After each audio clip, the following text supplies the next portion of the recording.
We're at a really unserious moment in our politics. Partisan voices are toxifying not only the way we approach issues across party lines, but also the way we view our fellow Americans. We believe that there's another angle, thinking seriously about the pressing questions of our day, and realizing that the right answers probably aren't easy ones. I'm Rena Minetti. I'm Isaac Willauer. Courtesy of the Institute for Faith and Freedom at Grove City College, welcome to Another Angle. It's our pleasure to welcome our first guest. In a world obsessed with either twisting the past or idolizing the new, Carl Trueman has committed a far greater faux pas, defending Christian orthodoxy in the face of an age bookended by the reality-defying identity politics of partisan extremists. Such is an environment in which neither church nor gospel can long endure without faithful shepherds. As reformer and Calvinism enthusiast John Calvin once noted, the pastor ought to have two voices, one for gathering the sheep, and another for warding off and driving away the wolves. Today, on Another Angle, we're thrilled to be welcoming to the podcast a man who spent years developing both. Carl Trueman, welcome to the show. It's great to be here. Thanks for having me on. And I'm honored to be the first guest on the very first episode. The first victim. First victim, yeah. That's great. So I understand you've been writing some books. I am. I'm always writing something. Yeah. Do you write every day? Is that pretty much the Okay. discipline of trying to get between 500 and 1,000 words done each day. No, for sure. Many of which get thrown away, but at least then there's something left. For sure. Yeah, it's weird. I hear different answers from different writers because some people are like, I just don't write unless I have something I know is going to print. But at least for myself, and clearly other actually good writers feel this way, it's great to actually just do it every day because it's like working out. It's like a muscle.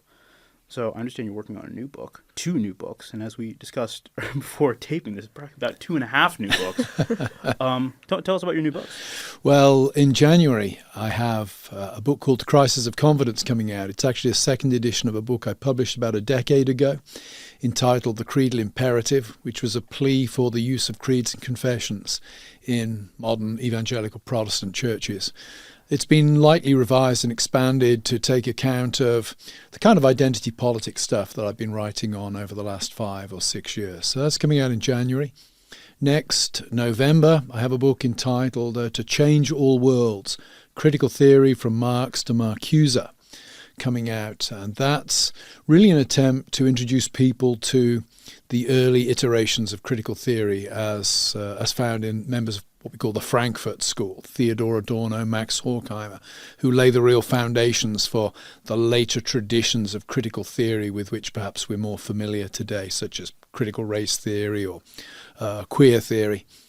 And then I have a third book, broadly speaking, on nihilism. I tend to go for all the cheerful topics. Yeah, really. So I have a book on nihilism that's coming out from Sentinel, which is an imprint of Penguin Random House. Fantastic. That's for a broader, not specifically religious audience. Yeah, people don't know this, but there's actually a room deep in the heart of the Vatican where Carl and Rod Dreher sit around and figure out the most happy things to write about. I'm a cheerful version of what Rod is, the very pessimistic version. Yeah, of. everyone on Earth is a cheerful version of Rod Dreher.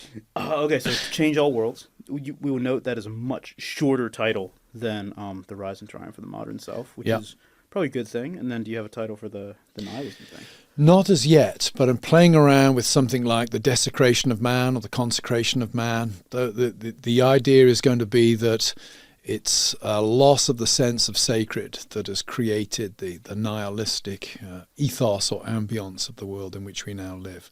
For sure. So when you say nihilistic ambience, it's it doesn't sound nearly as good in the American accent. Nihilistic ambience sounds way better, which is everything sounds better in a British accent. Come on. Not everything.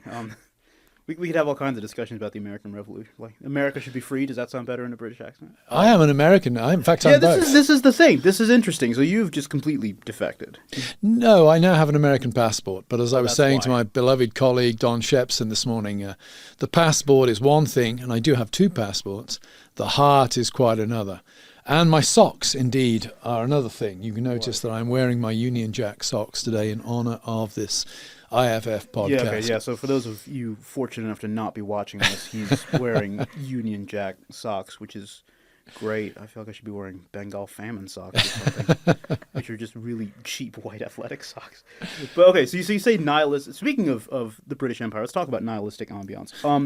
It's when you say nihilistic ambiance, is that just an academic term for general depression? Or what do you think about that? Well, nihilism is used in various ways, but typically I think the way it's most commonly used today is either in terms of, there is no reason to get out of bed in the morning. Why should I get out of bed in the morning? Or for that more hard to tie down but nonetheless very real feeling that nothing really makes sense. That life is a set of insuperable contradictions. And it's really the second sense that I'm playing to in the book. So, for example, think about science. Science is, it's an incredible human endeavor. It has delivered tremendous power into the hands of human beings. But in doing so, it has made us more acutely aware of our own insignificance. So that tension that emerges between we can only do science because we intuitively feel we are brilliant and significant, and yet in the doing of science we reduce our own importance. That kind of interplay, I think, plays into the sense of nihilism that I'm trying to get at in the book. Yeah, for sure. It's kind of like the whole Carl Sagan blue dot thing, all that kind of thing. So I want to ask you about that specifically in the context of Generation Z, of which Rena and I are both part, and it's just so great. I have to juggle between like selling my data via TikTok and just eating Tide Pods, of which we consumed a couple before the show, which might explain a few things. But I mean, you're a college professor. You hang out with Gen Z a fair bit. I'm sure it's just so much fun. But how do you see nihilistic ambiance? How do you see depression manifesting itself most strongly among young people, especially in recent years? Yeah, well, I think obviously it's a much more significant problem for your generation than it was for mine. I often cite this in class that every year at the start of the big faculty meeting at the beginning of the year, we're typically given a presentation by people from the counselling service and told that round about, I think, 35 to 40% of Grove City students will seek help for themselves or for somebody else at the counselling service during their time at Grove. And that's a statistic that is not exceptional to Grove. That seems pretty standard across the board among young people. Well, when I was at college 40 years ago, I didn't even know there was a counselling service. So some of the uptick may be a good thing in terms of now people are more aware, there's less stigma attached to depression, mental illness. We're more aware that people struggling with that need to be helped. So some, I think, of the increase is a good thing.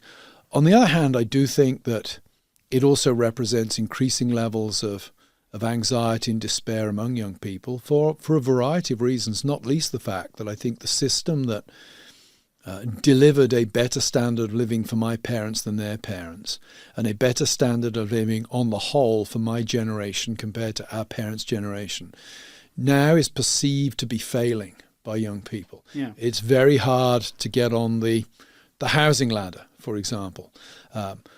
Career, the world is in such a state of flux a lot of the time. We're no longer at the age of 22 going into a career that you're still going to be in at the age of 60. The world is, I think, a very differently uncertain place to when I was growing up. And I understand in that context that a kind of nihilistic despair, a sense of pointlessness becomes a real problem for your generation. It's why I don't like the term snowflake. I think sometimes the term snowflake is used when it's dealing with people who are just very, very sensitive about very silly things. But more generally, it's used as a blanket term for claiming that the rising generation are just soft compared to previous generations. And I don't think that's true, because I think you guys are entering a much more difficult workplace and work environment than my generation. I've been very privileged, if I can use that word. And when I use the word privileged, I typically mean something one should be grateful for, not one should feel guilty about. I was very privileged not to be faced with many of the challenges that you are faced with. And I think that breeds a certain kind of angst, anxiety, nihilism, whatever you want to call it, among young people. Yeah, for sure. It's interesting. It's like the way work even gets talked about now. Like the conventional narrative in generations previously was that you would go to a company, you would work at the company for 40 years, and then you would retire and they would give you a nice gold watch. And that's just not the way work is anymore. And I think a lot of times, Arena, you've probably experienced this too, is that this gets pitched as something that's really positive. It's like, well, you can explore these different skill sets, you can grow, but it also means there are less anchor points on which to build your life around. And I think that's a much bigger question in terms of institutions that are being abandoned. And I mean, we can talk about, like specifically, you can think about religious institutions. The church is being abandoned. People are leaving. Rena, I want to bring you in on this because I know you have some thoughts about this. Yeah, of course. Specifically, what relates to a piece from the Gospel Coalition where Trevin Wax wrote that, and I quote, "Most of today's de-churching is the result of our wayward hearts, not a church leader scandal. If we rely on these stories as the reason for our churchlessness, it's likely that we're searching for the slightest justification to do what we wanted in the first place." Do you find this quote accurate?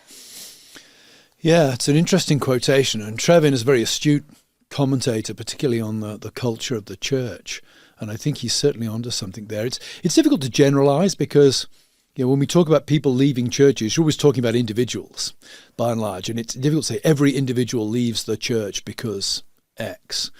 But I would say my own experience as a pastor, and indeed just as a professor working with Christian students over many years now, I've never come across a young person or a student who's drifted away from the church for whom the problem was purely intellectual. I could put it that way. There's usually a moral problem there. Not necessarily, we tend to think moral problem, guy wants to sleep with his girlfriend. I'm not necessarily thinking of those kind of problems, though they do occur with some regularity. But usually there's some kind of moral issue, moral objection or moral bristling with demands of the faith that lies behind it. I also think that with our highly mobile society, church life connects to roots as well. And one can be deeply rooted in a church for many years. On the other hand, if you're moving for your career every 2 or 3 years, you never really get deeply rooted in or embraced by a particular church community. And that can also lead to a certain lightness of church commitment. So I do think that what Trevin says there about, let's not overestimate the impact of leadership scandals on loss of people from the church. Certainly that can be a factor. But of course, most Christians, we do understand that people are sinful. Therefore, we do understand that church leaders are sinful. Therefore, we do understand that they're not going to deliver for us all the time. And it can be terribly disappointing when they don't. But my own faith has never been grounded on the idea that the man in the pulpit is a perfect example. Right. So what do you think about the increased popularity of podcasts like the rise and fall of Mars Hill, making the church a convenient topic for predatory media? Yeah, it's. I think it's one has to be very careful as a Christian these days, particularly because everything is done, or most things are done on a very public platform. You have to be very careful, I think, about how much we spend our time criticizing the church on platforms that are easily accessible to the world. I won't mention names, but we can all think. Could. Okay, I'll mention some names. I struggle with characters like David French, and to an extent Peter Weiner, who seem to spend an awful lot of their time prophetically attacking the church in contexts where it's not really the church reading them. The Old Testament prophets didn't tend to go to Cyrus or Darius or the enemies of the people of Israel and spend their time trashing the people of Israel. They spoke prophetically to the people of Israel. Now, to be fair to those guys, that's more difficult today. Anything you put up on the internet is fair game for anybody. But I do wonder if you're making your money trashing the people of God at the Washington Post or the New York Times, I wonder if that's really an appropriate calling for a Christian. That doesn't seem to me to help the church very much. It seems to me to confirm those who hate the church in their hatred of the church. And that's not to say that things those men write they may not necessarily be wrong. Right. It's just, to whom are they speaking, and is their aim ultimately the improvement and the edification of the church? Or is it the tearing down of the church? And again, I can't answer that question for them, but I do have concerns about those who spend all of their days, it seems, bashing other Christians. The greatest enemy to society at the moment is not the church. The church has to be the answer. Right. Now, the church may well have some very corrupt forms, and there may be some very, very evil, bad actors holding very authoritative positions in certain churches who need to be called out and need to be dealt with. But let's not lose sight of the fact that the promise is to the church. Right. So how do you think we should respond to as someone who grew up in like an evangelical circle, I've become more familiar with the deconstruction and the rise of Exvangelical. Yeah. Can you just speak to that? Yeah, well, on one level, I find the whole deconstruction thing, it's a bit tedious to me because, it's been going on for centuries. We call it apostasy. It's not a new thing. People have always lost their faith. Calling it deconstruction gives it a veneer of pseudo-sophistication because it draws on the language of Derrida, French post-structuralism, etc., to mean something very different, actually, to what Derrida would have meant by deconstruction. But I find it to be somewhat self-indulgent, if I could put it that way. If I lost my faith, I think that would be I can't imagine that I would express it in anything other than a tragic form. Right. I don't think that I would want to make a career about it. I don't think I would want to write a book on it. It would be a tragic thing for me. And I think that it lacks, what I've read of the people deconstructing is, there's an exaltation and a delight, it seems to me, in mischief making that is not appropriate. And if perish the thought, I mean, I'm a Calvinist. I don't think I can lose my faith, but let's say I did. I would not want to. I would want to do it in a tragic, with a tragic note, rather than a celebratory, liberating note. Right. I know from some of the deconstructing authors that I've read, they try to define it as more moving away from an evangelical worldview and instead adopt an almost, ivory tower style of Christianity. Are you familiar with this? And they say that they're just not evangelical anymore, but they're just Christians, but they seem to look down on. There's certainly a class issue in some of this stuff, and I think you see that in the reaction of certain, I'm not so competent to comment on the ivory tower thing you talked about there, but there's certainly an element of looking down on evangelical Trump voters that seems to me to have a strong class dimension to it. And what has struck me about a lot of the anti-Trump Christian rhetoric I've seen is, let me make myself clear here. I did not have a vote in 2016 or 2020. I did not vote for Trump. I find much about the man to be very deeply unattractive, if not disturbing. But I'm not personally aware of any friend of mine who did vote for Trump who did it with any particular enthusiasm. And what has struck me about so much of the attack on the sort of the Trumpite Christians is there seems to be no allowance made for the fact that a lot of people, and you may agree or disagree with them, but a lot of people voted for Trump because they thought the alternatives were worse. Now, that may not be a strong reason for voting for Trump. That may be actually a better reason for writing in a candidate or something. I don't know. But the very fact that no allowance is made for the moral struggles of having to tick one box or the other disturbs me. And I think that's a class thing. Right. I think it does connect to metropolitan city types looking down on the kind of people we live among here. Often generational white poverty, good people who've been forgotten and abandoned.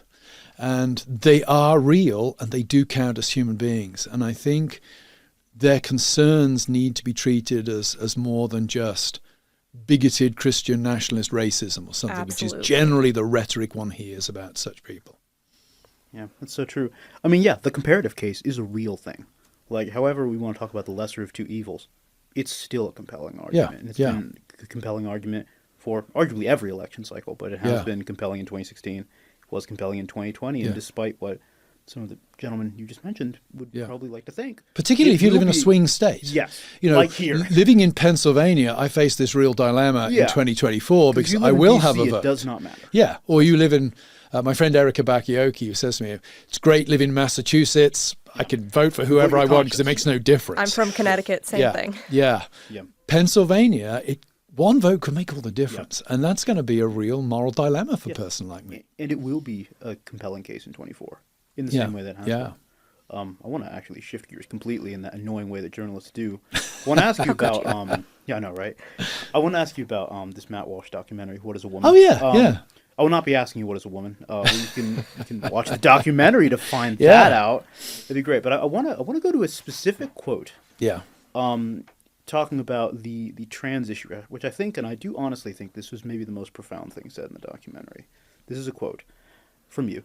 The question being asked by the trans person is a legitimate one. How can I be happy? The answer being given by having my body transformed and pumped full of hormones clearly isn't working, and we need to find a better and more humane way of dealing with individuals struggling with gender dysphoria. That was not the tone of the entire documentary. And two, it is a stance that seems to raise more questions than answers. So before we get into those questions, Yeah. what do you think the film did well? What do you think the film did not so well? What do I think the film did well? I think it did a good job of, I think to me the high point of the film was in some ways the most tragic point. And that was the testimony of the woman who tried to become a man and was detransitioning back. Scott Nugent, yeah. Scott Nugent. That was heartbreaking and hard to listen to. And I think if nothing else, that should have got people's attention. Think, what are we doing here? If we're going down this path, there are real human lives on the line here. So I think it did that well. Secondly, I think it did bring out some of the silliness that is gender theory. I was struck by Abigail Favale's review. Abigail reviewed it, and she's very astute. And she made the comment that watching it, she felt it was a little bit like watching Bill Maher's Religulous, that you know that the editing has been done in such a way as deliberately to make the opposition look as ridiculous as Yeah, possible. it's like the Jay Leno man on the street thing. Yeah. And Name a country that starts with Utah kind of nonsense. Yeah, I think there was certainly some of that there. So, but on the whole, again, to go back to the Scott Nugent thing, I think that was worth the price of entry, just to listen to that testimony, because wherever you stand on the trans issue, I think what that did was it made you realize this is not a discussion ultimately about abstract concepts. It's a discussion about real human beings and real lives. And I think that's where much of the pastoral discussion has to be focused. Yeah, that's true. And so you talk about compassionate answers for trans people. What does that look like in practice? It's difficult. I mean, I think there are a couple of things. One, first of all, to sort of take a step back, I'd say we need to make a distinction between what I would regard as the ideology of transgenderism and even transhumanism and the individual struggling with it. And the danger on the left and the right is we can conflate those two, and we can end up screaming and shouting about ideas and forget the human people who are being damaged with, the families that are being torn apart. One of the things over the last couple of years, I've given a lot of talks on this around the country, and the most heartbreaking things at the end of almost every talk, somebody will come up to me and say, my daughter's transitioning or my brother's transitioning. And you can see, when you look into the eyes, it's as if you're talking to somebody who's just come up to you and said, my daughter's died or my son has died. Yeah. It really has that horrendous impact on people's lives. And I think we need to remember that this is real human lives we're talking about. So if we can make that distinction, I would say, let us be ruthless with the ideology. Let us dismantle that at every opportunity. Let us fight that every step of the way in the courts of the land. But then when it comes down to individuals struggling with it, I personally have never met a trans person thus far who is happy about the struggles they're having.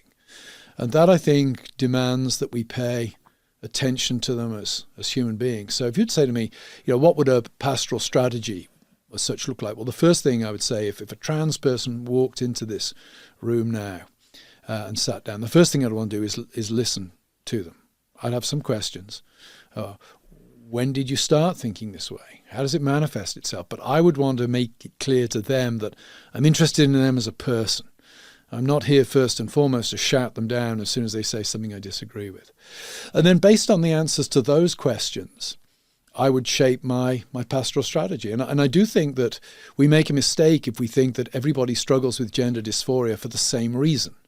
I think there's a big difference between a 12, 13-year-old girl going through puberty, struggling with her body image, than there is to a 25-year-old guy who's been fighting this stuff for a decade and still thinks he's a woman trapped in a man's body.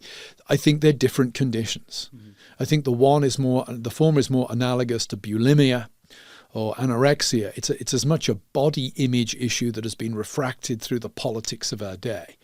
The other condition, I think, is very different from that perspective. So really depending upon who the person was, where they were coming from, how the problem had manifested itself, etc., would really shape how I would respond. One thing I would never say as a Christian pastor, though, to them is I would never say to them, I would never agree if they said, God has put me in the wrong body. That's a line I would never cross. We're not going to say, yeah, okay, God made a mistake. No. The question is, how do we bring your feelings in line with your sexed physical constitution? Yeah, the astute listener will note the correlation between the strategy you just described and the general practice of being a good person. Yes. I have not come up with anything profound in that statement. It's just treat people with kindness, compassion, and respect. Yeah, that'll be a Babylon Bee headline. Conservative pastor unleashes this radical strategy to treat trans people like human beings. Surprisingly, it works better. What's interesting, because like the dichotomy you just laid out has always seemed to me one of the big differentiators between some of the more radical gender theorists in the modern age, and then someone like an Andrew Sullivan type. Mm. And I'm curious, because I listened to your interview with him on The Dish, which was really good. Do you think that he's actually representative of a large swath of people who generally share that conception about sex and gender issues? Or is he part of a dying breed, ideologically?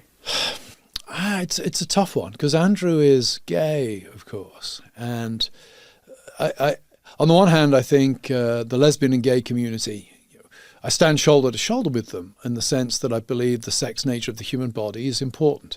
On the other hand, and I'm becoming, I'd love actually to go back on Andrew's podcast and or maybe I should drop him an email and just see what he thinks about this. I'm beginning to think that the gay community is caught on the horns of a dilemma. On the one hand, they think that the sex nature of the body is critically important for sexual attraction and therefore for their identity. On the other hand, their denial of the sexual complementarity of men and women undermines that sex nature of the body. When I was on the Andrew Sullivan podcast, it was what he called my wrong hole argument. Yeah. Mm-hmm. And it was the one point, I think, that I made that he kind of conceded some strength to. So I suspect, though, long term, I do think that the Trueman-Sullivan side of this thing is going to win. I actually don't think that the trans issue has multi-generational legs. I think cracks are already beginning to show, and I do think that we will see the normative nature of the sexed human body becoming once again more normative. Yeah, it's interesting that you mentioned that, because I think if I were to play gender theorist advocate for a minute, I would look at that and I would look at your critique of Sullivan. I would say, well, this is another example of how, and I would probably call you a Christofascist at some point, but we'll do that once the mic's turned off. There would be this moment of, well, this is just another example of how Truman's crusade against trans people is really a crusade against the rights of gays, to get gay people to get married and all these kinds of things, and it's just another step in the progression, but it's not. And that's the strange thing, and that is at a fundamental level, you and he seem to be in agreement. I think maybe the radical edge of gender theorists would mistake that actual agreement for conspiracy. Yeah, I think that's correct. I do think that when you're dealing in the realm of politics, of course, pragmatism comes in, in significant ways. My friend Rusty Reno doesn't like it when I say this, but I have made the comment, gay marriage does not affect me in the way that the trans issue does. Now, Rusty makes the fair point but it shapes how we imagine marriage and the purpose of marriage. So I accept that it does affect me, but it doesn't affect me as directly as the trans issue, because the trans issue affects private space. The trans issue affects pronouns. The trans issue affects women's sports. The trans issue, to misquote Trotsky, you may not be interested in the trans issue, but the trans issue is interested in you. Yeah, no, this is exactly right. And so I think that they are separable. We know that gay marriage has not led to the end of civilization as we know it. Now, Rusty would argue it's connected to the end of civilization, sure. but several steps removed. The trans issue is a much more full frontal attack, I think, on what it means to be human. Yeah, and I think it's a lot more separable if you adapt that posture of, we could call it Sullivanism, of leave kids alone. Yeah, right? yeah. It only works if we hold that line. Yeah. I mean, at the end of that podcast, Andrew, well, first of all, when we were off air, he expressed frustration that I'd been so cheerful throughout it. He said, I really want to make you angry. Sorry, I'm just too cheerful a guy. But he made some comment towards the end of the podcast, the effect of, you've lost the culture. What are you going to do? And my answer was effectively, look, we've lost certain things. I accept that.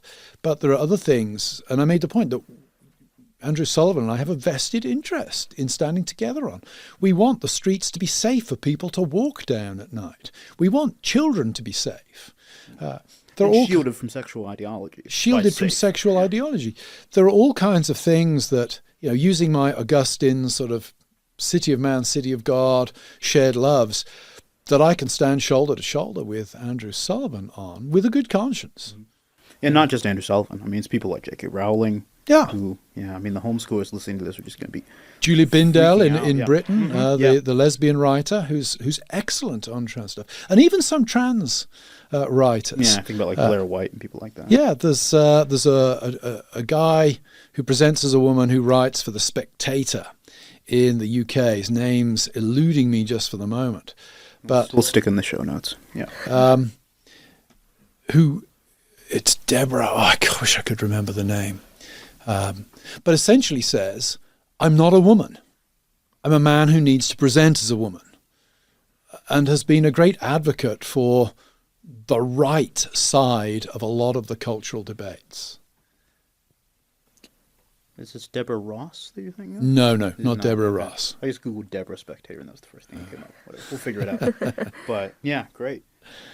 You had a question about cultural engagement. Yeah, so to bring this more into a broader sense, do you have any tips, especially for our generation, on engaging with the culture, especially in the workplace with these kinds of ideologies? Because I feel like Grove does a great job to prepare us intellectually, but it's a bubble. Yeah, I think you're correct on that front, and in some ways that's not Grove's fault. I would say these things are changing all the time. Absolutely. The culture is changing all the time. Yeah. Hayton is Debbie Hayton is the name of The Spectator. But to go back to, I said woman there, I should have said man presenting as a woman. You can edit that, I can take it. Sure. Use it to destroy me with at some point. Todd Pruitt will send you an email. How could you? Yeah. I think there's a sense in which trying to educate people to negotiate the workplace is a fool's errand, because it's always going to be changing. So I would say the basic foundation for a good, wise approach to what the world is going to throw at you is to be well grounded in a local church and to know your catechism well, to have been catechized. And by that I mean broadly taught well about the whole counsel of God. Second thing I would say is it's very difficult for me to give advice on the workplace you're going to go into, because last time I was in a truly secular workplace was when I taught at the University of Aberdeen. I left Aberdeen in 2001, where none of the issues that are pressing in today were pressing in. The only thing that mattered when I taught at the University of Aberdeen was, could I teach well and do the job that the university asked me to do? I didn't have to sign a diversity statement or anything. So I have no first-hand experience of handling that. Right. What I would say is if you're in a church, for example, hopefully this would be a possibility. Talk to people who are in that situation and who are handling it. As a broad rule of thumb, I've always thought, or I've come to learn, should we say, over the years, that not every hill is a hill you have to die on. Absolutely. That you have to learn to pick your fights.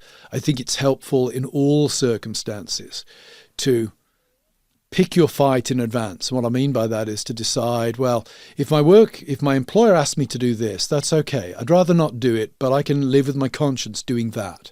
If my employer one day says to me, you've got to do this other thing, that's a line that I know I can't cross. I think unless you set those kind of things in advance, the natural human tendency is always to be able to justify crossing the next line until one day you wake up and find there are no more lines left to cross. So that's a broad strategic notion. Right. Yeah, Rena, we should explain. When he says catechism, there's this Presbyterian thing called theology that we study. I don't know if you've heard of it. Talking about condescending people who look down on the evangelical masses. Oh, Yeah, huh? What about that? We're part of the evangelical masses. Let's be real about it. When the regime comes for us, they will not be. They won't us make a denominational distinction. questionnaires. We'll probably We are be all- considered part of the Catholic Church as well. It's, Let's not catastrophize too much. Doctor. Yeah, and I guess in a broader sense, what you already said about pastoring trans, and I guess it applies to the whole LGBTQ plus communities. Just treat them like human beings. Yeah, and as a good person. Yeah, and I think that's where, there is no abstract way of addressing the problem, say, of outreach to the LGBT community. It can only be done in concrete local terms. Right. Because they will think that you think of them as abstractions. They will think that you do not think of them as persons. You think of them as a label or a sexual orientation. The only way to overcome that is to show them that you think of them as people, to treat them with kindness. And I think that's where Rosaria Butterfield's work, both her book on her own conversion and then her book on hospitality, are so good, because the point she makes there, it really is. And don't get me wrong, I'm sure that a gay person could wander into a church, hear the gospel preached, and the Holy Spirit uses the gospel on that night to convict that person and convert them. Absolutely think that's possible. I don't think that's typically how it's going to happen on the whole. And I think when we think about reaching out to the LGBT community, we need to think about it as more analogous to reaching out to the Muslim community, in the sense that when I was converted, lower middle class white guy converted into a church, I didn't have to give up anything in Britain in the early 1980s to become a Christian. I had the same group of friends at school, half of whom were Christians anyway, that I had before.